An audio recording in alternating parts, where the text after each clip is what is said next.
जैसे जैसे हॉर्डिनी की प्रसिद्धि बढ़ी, उसकी नकल करने वाले भी बढ़ते गए। कई लोग उसके नाम की नकल करके खुद को जादूगर बताने लगे, लेकिन उसका असली दबाव प्रतिस्पर्धियों से नहीं था। असल समस्या उसके भीतर थी। लगातार प्रदर्शन करते करते उसकी रचनात्मकता एक सीमा तक पहुंच चुकी थी। दर्शक भी पुराने तरीकों से ऊबने लगे थे। जो शो पहले देखने को नहीं मिलता था, अब उसमें सिर्फ कुछ वफादार प्रशंसक ही बचे थे। और सबसे बड़ा झटका तब लगा जब 20वीं सदी की शुरुआत में ब्लैक एंड व्हाइट टेलीविजन आया। लोगों के पास मनोरंजन का नया साधन आ गया, खासतौर पर चार्ली चैपलिन नाम का आदमी, जिसकी हास्य प्रस्तुति लाखों लोगों को आकर्षित कर रही थी।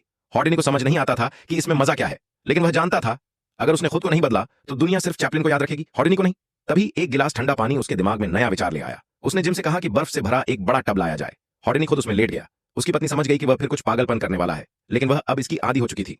ये कोई मंच नहीं था, बल्कि बर्फ से ढकी एक विशाल नदी थी। हॉर्डिनी एक ऐसा भागने का करतब करने वाला था जो पहले कभी नहीं हुआ था। उसकी पत्नी ने विरोध किया, लेकिन उसके इरादे को कोई नहीं बदल सका। जल्द ही प्रदर्शन शुरू हुआ। लगभग सारे शहरवासी इस चमत्कार को देखने इकट्ठा हो गए। हॉर्डिनी ने अपने पूरे शरीर को लोहे की जंजीरों से बांध लिया।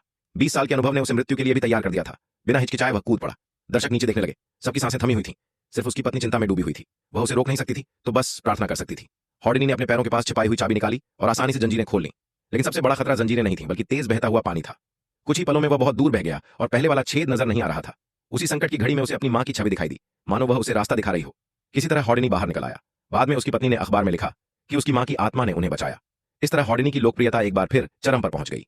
वह इतिहास का सबसे महान जादूगर बन गया। उसका पूरा जीवन एक किंवदंती था। उसने असंख्य अद्भुत जादू रचे और अनगिनत बार मौत से बच निकला, लेकिन अंततः वह भी जीवन के चक्र से बच नहीं सका।